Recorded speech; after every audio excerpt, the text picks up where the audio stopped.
Hello everyone, good morning. आज Monday होता पण तरी पण शाळेला सुट्टी आहे कारण पावसाचं प्रमाण खूप जास्त होतं. त्यामुळे नागपूर कामठी सगळीकडे हाय अलर्ट झालेली आहे.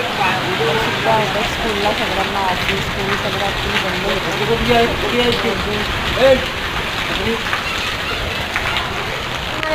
काव्या मॅडम आमची आज घरी असल्यामुळे काव्याची आणि फिलिप्पाची बापरे सांगताच नाही, मस्त पाण्यात पण खेळायचं होतं. त्यांना पण पाण्यात जाऊ नाही दिलं.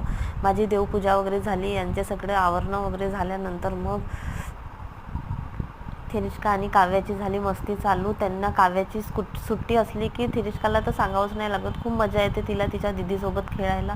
खूप मस्ती चालू राहते त्यांची. मला जायचं होतं मार्केटमध्ये. येताना आम्ही मार्केटमधून आणलं इमरती आणि बंगाली मिठाई. थिरिष्काने काव्याने ते खाल्लं. त्यानंतर आमच्या दारात आलेली होती गाय. थिरिष्काला द्यायची होती चपाती.